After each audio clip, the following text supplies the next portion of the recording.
Hello everyone, welcome back और YouTube channel. तो आज हम लोग पढ़ेंगे स्पीच मैकेनिज्म और इसमें हम डिस्कस करेंगे सबसे पहले क्या क्या वो मैं बता देती हूँ।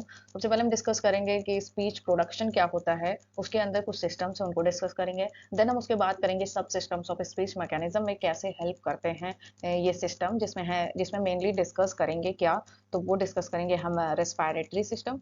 ओके, देन हम फोनेटरी सिस्टम डिस्कस करेंगे, फिर उसके बाद रेजोनेटरी system, then articulatory system, then उसके बाद रेगुलेटरी सिस्टम। तो इसमें सबसे खासियत बात ये है कि इस वीडियो की कि आपको इसमें पूरे नोट्स के साथ मैंने स्लाइड्स को डिस्कस किया है। हर एक टॉपिक को बिल्कुल क्रिस्टल क्लियर की तरीके से मैंने कॉन्सेप्ट को क्लियर करने की कोशिश की है। ठीक है, तो मूव ऑन करते हैं अपने टॉपिक पे और स्टार्ट करते हैं आज का सेशन। ठीक है, ओके। सो हमारा जो पहले मैं ओवरव्यू दे देती हूँ कि क्या है स्पीच प्रोडक्शन। ठीक है, so communication is a fundamental aspect of human interaction and speech production is at the heart of this process. यानी कि क्या होता है कि कम्युनिकेशन जो होता है ये एक सबसे बेसिक होता है ह्यूमन इंटरेक्शन का। यानी कि जब तक आपके पास कम्युनिकेशन नहीं है तब तक आप इंटरेक्ट नहीं कर पाएंगे लोगों से। ठीक है, और speech production is at the heart of this process. यानी कि जो स्पीच को प्रोडक्शन करने के जो ये कॉन्सेप्ट है ना, ये यही इसका बेस है। क्योंकि अगर ये हमारे स्ट्रांग नहीं है और ये हमारे एक ऑर्गेनाइज्ड वे में नहीं है तो हम अच्छी तरीके से कम्युनिकेट नहीं कर पाएंगे। ठीक है, behind every spoken word lies a series of intricate steps allowing us to convey our thoughts and ideas effectively. जैसा कि मैंने बोला है कि ये एक मतलब स्टेप्स में होते हैं और एक ऑर्डर में होते हैं, सीरीज में होते हैं, जिससे हमारा मतलब कम्युनिकेशन बहुत ज्यादा स्ट्रांग होकर प्रोनाउंसिएशन के थ्रू बाहर निकलता है और वो ज्यादा इफेक्टिव होता है। ठीक है, speech production involves three essential levels. कौन कौन से हैं? सो हमारा जो ये फर्स्ट लेवल है वो कॉन्सेप्चुलाइजेशन है, देन हमारा सेकंड है फॉर्मुलेशन, थर्ड है हमारा आर्टिकुलेशन। ठीक है, तो हम इन तीनों लेवल्स को डिस्कस करेंगे। तो स्टार्ट करते हैं। ओके, पहला जो हमारा लेवल है वो कॉन्सेप्चुलाइजेशन है। तो इसको डिस्कस करते हैं कि होता क्या है बेसिकली। ठीक है, तो कॉन्सेप्चुलाइजेशन का मतलब होता है कि conceptualization is the first level of speech production where ideas and thoughts are born in the mind. यानी कि इसमें क्या होता है कि सबसे पहले कोई आइडिया आता है हमारे माइंड में। ठीक है, at this stage a person identifies the message they want to convey. यानी कि वो उसके अंदर ये आता है कि हमको कहना क्या है, कौन सी बात कहना है, ये सबसे पहला पहला स्टेप है। ठीक है, यानी किसी भी चीज को कहने से पहले हम ही तो सबसे पहले सोचते हैं कि हमको कहना क्या है। ठीक है, decides on the key points and organize the information coherently. ठीक है, this process highly cognitive and involves accessing knowledge, memories and emotions related to the topic. यानी किसी भी बात को कहने के लिए आपका कॉग्निशन होना चाहिए, यानी कि आपका जो इंटेलेक्चुअल लेवल होता है वो भी उसमें इन्वॉल्व होता है। तभी आप ये जान पाते हैं कि किस मौके पे हमको कौन सी बात कहनी है। ठीक है, इसी को बोलते हैं कॉन्सेप्चुलाइजेशन। यानी कि जिस प्रोसेस में आपका माइंड जो है एक्टिवली वर्क करे, यानी किसी भी चीज को बोलने से पहले जो हम सोचते हैं वही लेवल है हमारा कॉन्सेप्चुलाइजेशन। ठीक है, during conceptualization the brain's language centers such as Broca's area and Wernicke's area plays a crucial role. यानी कि माइंड का जो एक एरिया है वो एक क्रूशियल रोल प्ले करता है। ठीक है, the Broca's area is involved in the planning and sequencing of speech, while the Wernicke's area is responsible for understanding and accessing linguistic information.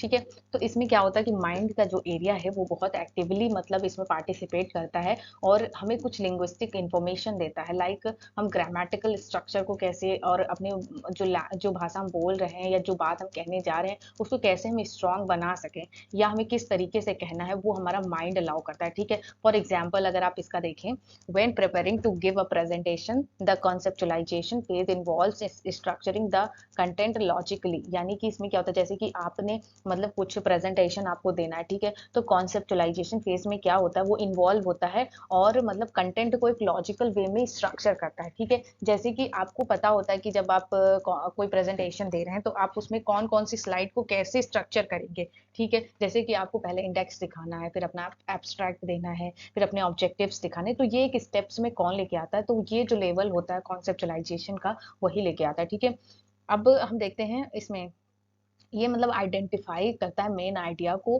And determining the tone and purpose of the speech. ठीक है, speech के जो purpose है कैसा होना चाहिए, tone कैसी होनी चाहिए हमें अपना मैसेज को कन्वे करते समय, वो सब क्या होता है ये हमारा कॉन्सेप्चुलाइजेशन जो फेज होता है इसमें बताया जाता है। माइंड हमें इंस्ट्रक्ट करता है। ठीक है, तो मूव ऑन करते हैं नेक्स्ट स्लाइड की तरफ। अब हम पढ़ेंगे फॉर्मुलेशन क्या है। ठीक है, the formulation stage follows conceptualisation involves transforming abstract thoughts and ideas into linguistic forms. यानी कि इसमें क्या होता है, ये फॉर्मुलेशन जो स्टेज होती है ये मतलब कॉन्सेप्चुलाइजेशन के बाद आती है, और ये मतलब ये बताती है कि हम अपने दिमाग में जो अब तक सोच रहे थे तो उसको लिंग्विस्टिक यानी शब्दों में कैसे हम उसको व्यक्त करें, अपनी बात को कैसे ऐसे स्ट्रक्चर करें अपने शब्दों में, कैसे हम उसको बताएं जो अब्स्ट्रैक्ट है, यानी कि जो अब तक मतलब सामने नहीं आई, हमारे मन या दिमाग के अंदर ही है, ठीक है। In this stage the brain converts the intended message into grammatically correct sentences and phrases. यानी कि इसमें क्या होता है कि अब मतलब जो ये स्टेज है फॉर्मुलेशन की, तो इसमें एक फॉर्म फॉर्म जैसे फॉर्मुलेशन से ही मतलब आपको पता चलेगा कि फॉर्मुलेशन यानी कि फॉर्म देना, कैसा फॉर्म देना, ग्रामेटिकली करेक्ट हो, स्ट्रक्चर्ड वे में हो, करेक्ट सेंटेंसेस हो, फ्रेजेस आपने ऐसे चूज किए हैं जो मतलब इफेक्टिव बनाए आपके कम्युनिकेशन को, ठीक है। The formulation process require selecting appropriate words, arranging them in a meaningful sequence. यानी कि अप्रोप्रिएट वर्ड्स का सिलेक्शन करना, फिर उन्हें अरेंज करना, ठीक है, और उसके बाद उनका एक, क्योंकि ऐसे अरेंज करना कि उनका एक मीनिंगफुल सीक्वेंस निकले, and applying the grammar rules and syntax. ऐसा नहीं है कोई भी लैंग्वेज अगर आप बोल रहे हैं तो ऐसा नहीं कि मैं बोलूं कि मैं आपको पढ़ा रही हूँ ये तो सही है, ठीक है, लेकिन मैं अगर बोलूँ पढ़ा रही हूँ मैं आपको, ऐसे ऐसे अगर आप बोलेंगे तो ऐसा मतलब इफेक्टिव नहीं लग रहा है, लग रहा है कि आपको कोई नॉलेज नहीं है, कि ग्रामेटिकल आप काफी मतलब आपका कोई स्ट्रक्चर्ड वे में आपका मैसेज जब नहीं जाएगा तो उसका इफेक्ट भी नहीं होगा, ना ही आपको सामने वाला सीरियस लेगा, ठीक है। At the formulation level the brain engages the motor cortex and the area responsible for language production, ठीक है। तो इसमें क्या होता है कि एट द फॉर्मुलेशन लेवल जो ब्रेन होता है वो एंगेज करता है, motor engages the motor cortex. यानी कि मोटर कॉर्टेक्स मतलब कि हमारे मोटर कॉर्टेक्स मतलब जो हमारे गतिशील है, जैसे कि हमारा टंग हुआ, लिप्स हुआ, तो इनको मतलब इन्वॉल्व किया जाता है, ठीक है। And the areas responsible for language production, और ऐसे एरियाज जो लैंग्वेज प्रोडक्शन के लिए रिस्पॉन्सिबल है, चाहे वो हमारे टूथ्स हो, और चाहे हमारे वो लिप्स हो, टंग हो, या फिर हमारा कि वो लंग्स हो, तो इन सब का एंगेजमेंट होना स्टार्ट करता है ब्रेन, ठीक है। These region work together to plan the motor movement required the for speech, और इनका मूवमेंट रिक्वायर होता है किस लिए, लैंग्वेज प्रोडक्शन के लिए, ठीक है। स्पीच को प्रोड्यूस करने के लिए हमें इन लैंग्वेज इन मतलब इन एरियाज की जरूरत पड़ती है, ठीक है। During formulation individual may face challenges such as word finding difficulties और ग्रामेटिकल एरर्स। यानी कि जब आप फॉर्मुलेशन लेवल पे आते हैं तो मतलब आपको डिफिकल्टीज फेस करनी पड़ती हैं, अक्सर ग्रामेटिकल जो एरर्स होती हैं, और वर्ड फाइंड नहीं करते, आपका वो कैब नहीं स्ट्रांग होता है, तो आप वर्ड फॉर्मेशन नहीं कर पाते हैं, तो इन सब चीज़ों की डिफिकल्टीज का सामना करना पड़ता है। With practice and language exposure these difficulties can be minimised. यानी कि अगर आप बहुत ज़्यादा प्रैक्टिस करते हैं अपने वो कैब पे, अपने ग्रामेटिकल रूल्स पे एंड सेंटेंस फॉर्मेशन पे, तो कहीं ना कहीं आप इन डिफिकल्टीज को कम कर सकते हैं, ठीक है। Continuing with the previous example of presentation during the formulation phase. यानी कि जैसा कि आपने फॉर्मुलेशन जैसा कि आपने कॉन्सेप्चुलाइजेशन फेज में देखा था प्रेजेंटेशन का एग्जाम्पल, ठीक है, कि कैसे आपको सीक्वेंस वे में करना है, ये आपको कौन अलाउ करता है, तो ये माइंड अलाउ करता है। लेकिन जब ड्यूरिंग द फॉर्मुलेशन फेज में आते हैं तो the speaker translates the organized idea, यानी कि जो आपने कॉन्सेप्चुलाइजेशन फेज में ऑर्गेनाइज किया था आइडियाज को, तो उसको क्या बोलते हैं, उसको स्पोकन लैंग्वेज में कैसे बोलना है, ये इंश्योर करता है। Ensuring that sentence are clear and coherent, और ये इंश्योर करता है कि हमारे जो स्पोकन लैंग्वेज के सेंटेंस हैं वो क्लियर हो, कोहेरेंट हो, ठीक है। तो मूव ऑन करते हैं नेक्स्ट स्लाइड से। आपको मैं होप करती हूँ कि आपको ये दोनों कॉन्सेप्ट बिल्कुल क्लियर तरीके से समझ में आ गए होंगे। तो मूव ऑन करते हैं नेक्स्ट स्लाइड की तरफ। आर्टिकुलेशन क्या है, ठीक है। Articulation is the final level of speech production. ये स्पीच प्रोडक्शन का लास्ट लेवल है, where the formulated linguistic message is physically produced and delivered. यानी कि अब क्या होता है, अब हमने स्ट्रक्चर वे में कर लिया, हमने ग्रामेटिकल चीजों को चूज कर लिया, वर्ड फॉर्मेशन कर लिया, अब बारी है बोलने की, ठीक है। Articulation is the final level of speech production. ये स्पीच प्रोडक्शन का फाइनल लेवल है, where the formulated linguistic message is physically produced and delivered. This stage involves the precise coordination of the articulatory organs. इसमें articulatory organs जो हैं, जो speech को produce करने में हेल्प करते हैं, तो उनका इन्वॉल्वमेंट होता है, और हमारा जो मैसेज होता है वो हम फिजिकली कन्वे कर पाते हैं, ठीक है। और ये ऑर्गन्स कौन से हैं तो इनको हम डिटेल में भी अभी डिस्कस करेंगे, तो पहले यहाँ पर आप शॉर्टली थोड़ा सा समझ लीजिए कि आर्टिकुलेटरी ऑर्गन्स कौन से होते हैं। तो such as the tongue, lips, jaw, vocal cords to create the specific sound speech patterns of the chosen language. यानी कि ये एक स्पेशल साउंड प्रोड्यूस करते हैं जो हमारे स्पीच को प्रोड्यूस करने में हेल्प करते हैं, ठीक है। In the articulation phase the motor cortex sends signals to the speech muscles guiding their movement to produce the intended sounds. The brain continuously monitors and adjusts these movement to maintain the fluency of speech, okay. तो articulation phase में क्या होता है, जो motor cortex होता है, ठीक है, वो नर्वस सिस्टम वो क्या कहता है, सेंड करता है सिग्नल्स को, कहाँ पर, स्पीच मसल्स को, ठीक है, जो स्पीच को प्रोड्यूस करते हैं, ठीक है, उन मसल्स को ये सिग्नल भेजता है कि कैसे आप मतलब स्पीच करें, ठीक है, यानी कैसे प्रोड्यूस करें, ठीक है, कैसे मूवमेंट करें उन साउंड्स को प्रोड्यूस करने के लिए। और जो ब्रेन होता है वो continuously monitors and adjust these movement, और ब्रेन क्या कहता है, कंटिन्यूसली मतलब मॉनिटर करता रहता है, एडजस्ट करता है मूवमेंट को, किन मूवमेंट को, तो ये जो ऑर्गन्स होते हैं इनके मूवमेंट को, ठीक है, जिससे क्या होता है कि फ्लुएंसी जो होती है वो अच्छे से मेंटेन हो पाती है। For instance during the presentation the speakers articulation, यानी अब यहाँ पे क्या होता है कि अब ऐसा नहीं कि आपने वर्ड भी फॉर्मेशन कर लिया, आपका वोकेबलरी भी अच्छा है, लेकिन आपको बोलने का तरीका नहीं आता है, यानी कि आपके जो ऑर्गन्स हैं, आर्टिकुलेटरी ऑर्गन्स हैं, वो अच्छे से सपोर्ट नहीं कर रहे हैं, तो आपके पास कितना भी वोकैब हो, कितना भी ग्रामेटिकल नॉलेज हो, और आप अच्छी तरीके से अपनी बात को नहीं रख पाएंगे। आपको कहाँ पे पॉज लेना है, कहाँ पे आपको बोलना है, कहाँ पे किस शब्द का किस वे में प्रोनाउंसिएशन करना है, तो उसको अगर आपका नॉलेज अच्छा नहीं है, आपका आर्टिकुलेटरी सिस्टम अच्छा वर्क नहीं कर रहा है, तो आपका अच्छे से नहीं हो पाएगा, ठीक है। For instance during the presentation the speakers articulation, ठीक है, तो यहाँ पे आप देखिए कि for instance the articulation the speakers articulation comes into play as they delivered each sentences during ensuring that ensuring that ensuring that their words are pronounced correctly and clearly, ठीक है।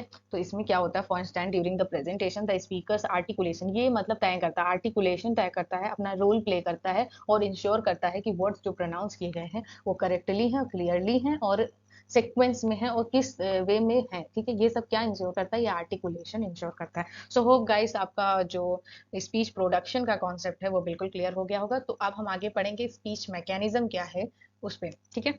मूव ऑन करते हैं, overview of speech mechanism, ठीक है। तो हम देखेंगे क्या है स्पीच मैकेनिज्म। तो the speech mechanism is a complex and intricate process that enables us to produce and comprehend speech, यानी स्पीच मैकेनिज्म एक कॉम्प्लेक्स, एक जटिल प्रक्रिया है, ठीक है, जो क्या कहती है, इनेबल करती है साउंड को प्रोड्यूस करने में, और जो वो मतलब हम स्पीच बोल रहे हैं उसको कॉम्प्रहेंसिव बनाती है, ठीक है। The speech mechanism involves a coordinated effort of speech subsystem working together seamlessly. Speech mechanism is done by 5 subsystems, ठीक है। स्पीच मैकेनिज्म जो होती है वो इन्वॉल्व होती है किसमें, स्पीच को मतलब प्रोड्यूस करने में, ठीक है, और इसके सब सिस्टम्स हैं, मतलब कुछ सिस्टम्स हैं, हमारे ऑर्गन्स हैं, और उनके द्वारा स्पीच प्रोड्यूस होती है, उसी में हम कुछ डिस्कस करेंगे। रेस्पिरेटरी सिस्टम, ठीक है, ये 5 सब सिस्टम्स हैं, तो नोट डाउन कर लीजिए, आपके नोट्स एग्जाम में काम आएंगे। Respiratory system, phonatory system, resonatory system, articulatory system and regulatory system, ठीक है, तो इसके बारे में हम पढ़ेंगे।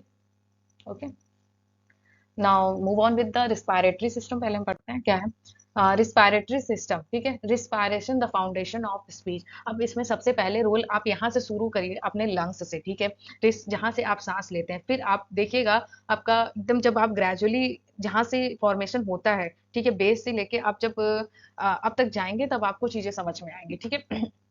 तो हम पढ़ेंगे पहले रिस्पायरेटरी सिस्टम। रिस्पायरेटरी सिस्टम में क्या होता है, respiration the foundation of speech, यानी कि हमारा जो सांस लेने की जो चीजें हैं, हमारा लंग्स हो गया, ठीक है, तो लंग्स भी प्रोड्यूस करता है, साउंड को प्रोड्यूस करने में हेल्प करता है। मेनली आप देखिए, आप अपने रिस्पायरेटरी थोड़ी देर के लिए आप अपनी सांस रोक के देखिए, आपका कोई मतलब कुछ बोल नहीं पाएंगे आप, ठीक है, तो कहीं ना कहीं ये बहुत इंपॉर्टेंट रोल रोल अदा करता है, ठीक है। स्पीच बिगिंस विद रिस्पायरेशन, इसमें कहा भी गया, यानी स्पीच कहाँ से स्टार्ट होती है, तो रिस्पायरेशन से स्टार्ट होती है। Where the lungs provide where the lungs provide the necessary air flow, यानी कि इसमें क्या होता है, जो लंग्स होते हैं वो नेसेसरी एयर फ्लो प्रोवाइड करते हैं, जिससे स्पीच बिगिंस होती है, ठीक है, बिगिन होती है रिस्पायरेशन के through. The diaphragm and intercostal muscles play a crucial role in controlling the breath and facilitating the production of speech sound. और डायफ्राम कहाँ होता है, जब आपने अपने लंग्स देखा, लंग्स के जो नीचे वाला पार्ट होता है वो होता है हमारा डायफ्राम, ठीक है, तो वो मतलब अंदर जाता है बाहर जाता है, तो वो जब उसमें होता है कुछ मसल्स में,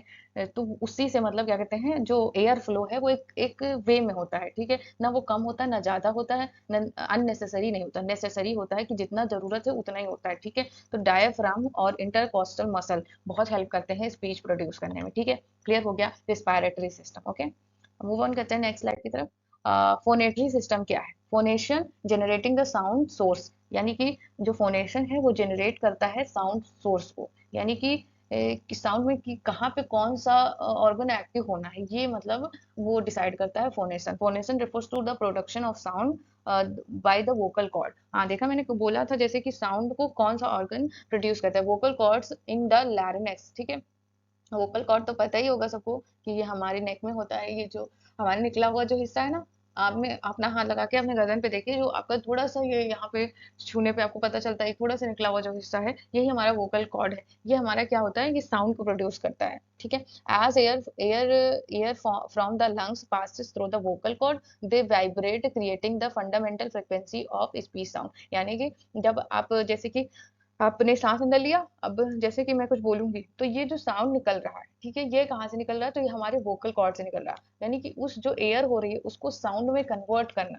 वरना आप जैसे कोई बात बोल रहे हैं तो वो कैसे कन्वर्ट हो रही है साउंड में, तो इस वोकल कॉर्ड की वजह से हो रही है, जो हमारे लैरिंक्स में है। As air from the lungs passes through the vocal cord, they vibrate creative vibration create करता है the fundamental frequency of speech sound. Okay, phonation in simple terms refers to the production of sound through the vibration of the vocal folds in the larynx. When air from the lungs passes through the vocal cord, they rapidly open and close। यानी कि ये open close होता रहता है, जिससे क्या होता है कि हमारा वर्ड का फॉर्मेशन मतलब प्रोनाउंसिएशन का प्रोसेस होता है, जिससे हमारी स्पीच बाहर सही से निकलती, ठीक है।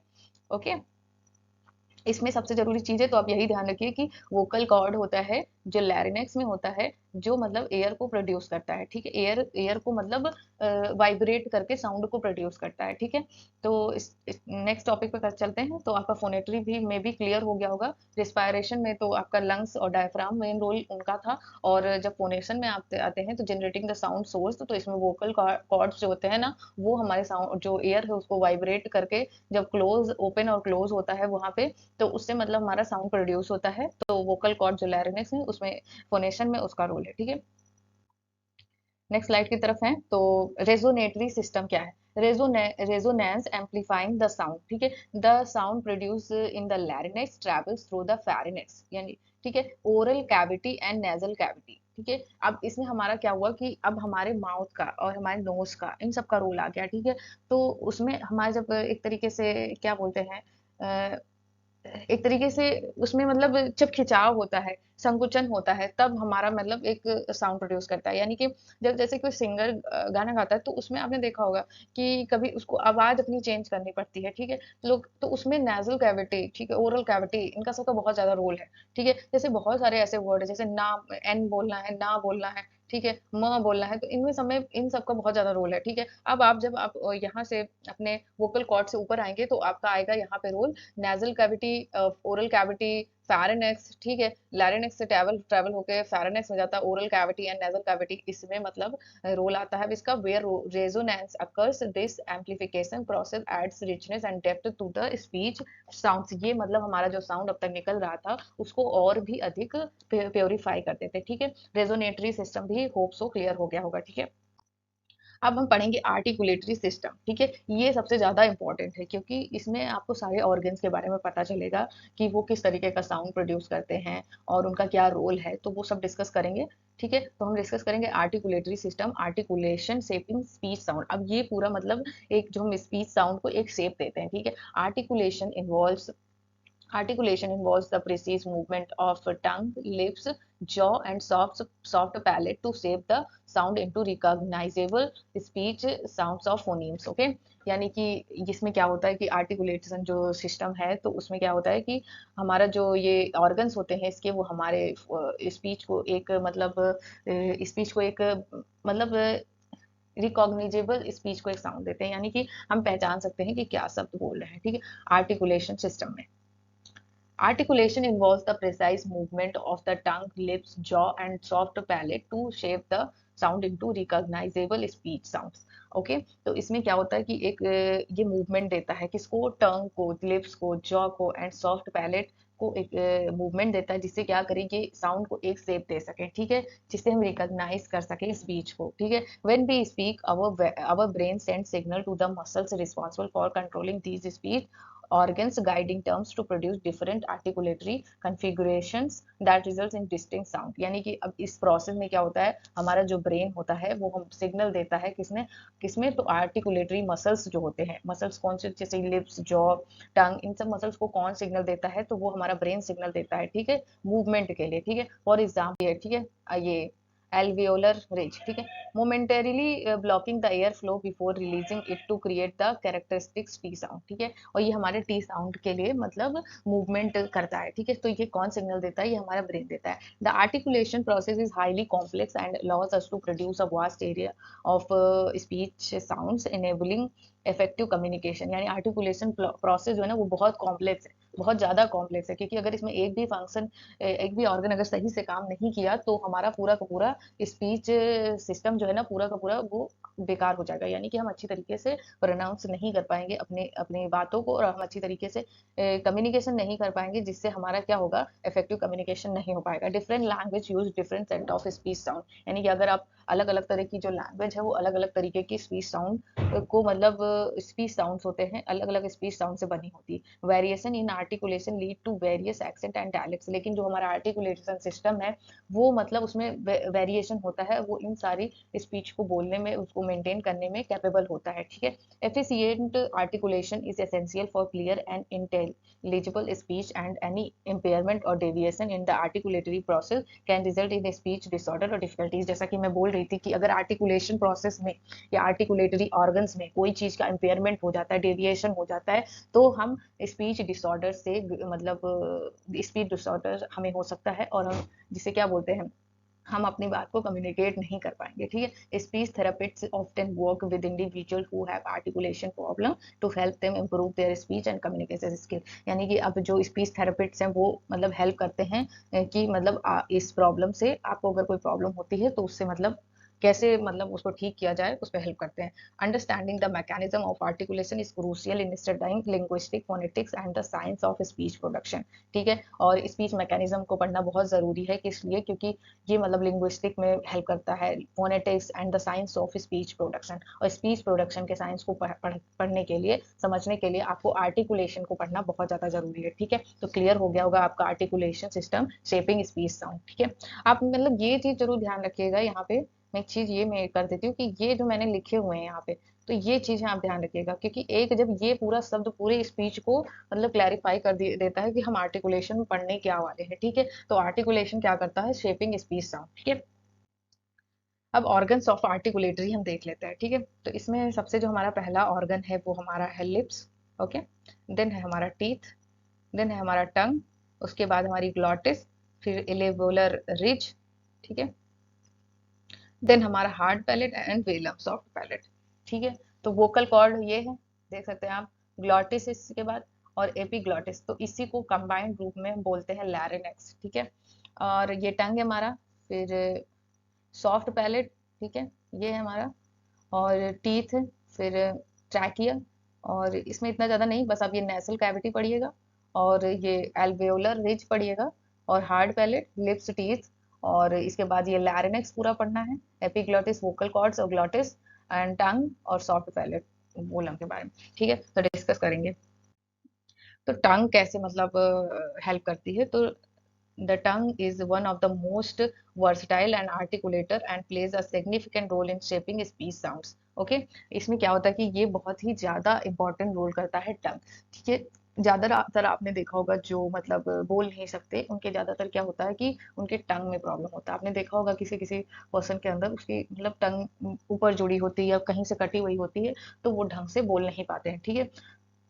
It can move forward and backward, और ये हमेशा सबसे मूव करती रहती है, कभी आगे कभी पीछे, अप एंड डाउन, ऊपर नीचे, touch various part of mouth, और माउथ के वेरियस पार्ट को ये टच करती रहती है, जिससे क्या होता है, डिफरेंट तरीके का साउंड प्रोड्यूस होता है। For example the tip of tongue is involve in producing sounds like T, ठीक है। टी देखिए, टी में आपका जो टंग है वो ऊपर की तरफ जाता है, डी डी में आपका टंग आगे की तरफ आता है, एन एन में आपकी पूरी टंग ऊपर की तरफ जाती है, एंड आई आई में ये हमारे जो टंग है इसका साइड साइड का जो हिस्सा है वो हमारा ऊपर की तरफ जाता है, ठीक है। आप करके देखिए। और while the back of the tongue is use for sounds like के, जी एंड एन जी। ओके, तो ये मतलब बैक बैक में साइड में आप बोल के खुद देखिए, जैसे कि के आप बोलेंगे तो आपका पीछे का हिस्सा जो टंग का है वो टच करेगा, और जी जी बोलेंगे तब आपका ऐसे टच टच करेगा, ठीक है। अब देखेंगे लिप्स हमारे कैसे फंक्शन करते हैं। तो the lips are essential for producing labial sounds which involves the use of the shape the air flow, ठीक है। ओके, मैं तो इसे थोड़ा सा रफ कर देती हूँ। ओके, हाँ, तो हमारा ये लिप्स कैसे करता है। The lips are essential for producing labial sounds which involves the use of lips to shape the air flow, ठीक है। साउंड्स लाइक पी, जब आप P B M F and V are all labial sound. Labial sounds कौन से होते हैं, तो P B M F and V are the labial sound where the lips either close or come close together during the articulation. अब देखिए, आप जब P बोलेंगे तो आपके दोनों लिप्स एक दूसरे को टच करेंगे, ठीक है, क्लोज आएंगे। सॉरी। और अगर आप बी बोलेंगे तो बी में भी आपकी दोनों लिप्स आपको एक दूसरे को टच करेंगे। एम एम में भी आपको लिप्स पर फोर्स पड़ेगा। एफ एफ में भी आपको लिप्स पे फोर्स करेगा। वी बोलेंगे तो आपका लिप्स में एक दूसरे के क्लोज आएंगे। मैं खुद भी बोल के देख रही हूँ तो मुझे खुद भी मतलब लग रहा है ऐसा, ठीक है। और आप भी करिए साथ साथ प्रैक्टिस से, मतलब आपको मतलब साउंड्स को पहचानना आना चाहिए एक तरीके से, ठीक है। अब हम पढ़ेंगे the lips are essential for. अब लिप्स लिप्स तो हम लोगों ने पढ़ लिया, और आपको पता चल गया ये लेबियल साउंड्स कौन कौन से होते हैं, ठीक है। मार्क कर लीजिए ये लेबियल साउंड कौन से, P B M F and V. उसके बाद टीथ, टीथ कैसे फंक्शन करता है। The teeth are involve in producing sounds like T H, as in think and this. ये सब बोलिए तो आपका देखिए आपका टीथ कैसे मतलब काम करता है। आपने देखा होगा जैसे कि जो बूढ़े लोग होते हैं, तो उनके मतलब जैसे बच्चा होता है, बच्चे का एग्जांपल लीजिए, तो जब उसका उसके जब तक दांत नहीं आते ना तब तक वो बोल नहीं पाता है, ठीक है। तो मतलब टीथ का बहुत ज्यादा रोल है वर्ड फॉर्मेशन में, ठीक है। अब हम देखेंगे एल्वियोलर रिज क्या होता है। The alveolar ridge is small ridge just behind the upper front teeth, यानी कि अपर जो फ्रंट टीथ है उसके पीछे का जो हिस्सा होता है वही है हमारा alveolar ridge. Sounds like T D S Z N and I involve the tongue making contact with or near the alveolar ridge, ठीक है। क्लियर हो गया। ओके, तो ये आपको इतने तो ऑर्गन समझ में आ गया होंगे कि टंग का क्या फंक्शन है, और ये हमारा लिप्स का क्या फंक्शन है, और टीथ कैसे फंक्शन करता है आर्टिकुलेशन में, और एल्वियोलर रिज कैसे फंक्शन करता है आर्टिकुलेटरी सिस्टम में, ठीक है। अब हम इसमें कुछ बस ये हमारा लास्ट स्लाइड है, और इसमें हम डिस्कस करेंगे कि पैलेट पैलेट क्या है। The palate also known as the roof of the mouth, यानी कि हमारे जो सबसे जो माउथ है उसके ऊपर का जो हिस्सा है वो हमारा पैलेट बोला जाता है, ठीक है। रूफ ऑफ द माउथ, ठीक है, plays the role in the producing sounds like S H and C H, यानी जो इस तरीके के ऐसे करके साउंड होते हैं ना, इनको प्रोड्यूस कौन करता है, तो ये पैलेट करता है, इसमें पैलेट हेल्प करता है, क्योंकि जब टंग हमारी ऊपर की तरफ टच करती है तब ये साउंड प्रोड्यूस होते हैं। These sound known as post alveolar or palato alveolar sound, ठीक है, ठीक है। These sounds involves as post alveolar or palato alveolar sounds involves the tongue articulating against the area just behind the alveolar ridge, ठीक है। alveolar ridge में क्या होता था कि हमारा जो अपर टीथ होता था उसके उसके पीछे का हिस्सा होता था, और इसमें क्या होता है कि हमारा माउथ का रूफ होता है, यानी कि ऊपर का हिस्सा होता है, ठीक है। और उसके बाद वेलम सॉफ्ट पैलेट क्या होता है। The velum is the soft part of the back of the mouth, यानी जो माउथ के पीछे का हिस्सा होता है वो होता है हमारा ये वेलम, ठीक है। This is it is raised to close of the nasal cavity during the production of non-nasal sound P, B, T and D and lower to allow airflow through the nose or nasal sounds like, ठीक है। अब इसमें क्या होता है कि ये मतलब क्लोज ऑफ होता है, ठीक है। और किस लिए तो नोजल जो नॉन नेजल साउंड्स होते हैं तो उनको मतलब प्रोड्यूस करने के लिए ये क्या बोलते हैं इसमें, ये sound P B T and D यहाँ से होते हैं, और लोवर्ड यानी कि जब ये बंद होता है तो हमारा कौन सा साउंड होते हैं, तो M N N N G, और ये कौन सा है, नेसल साउंड्स हैं, ठीक है। एयर फ्लो को मैनेज करता है क्या, वेलम।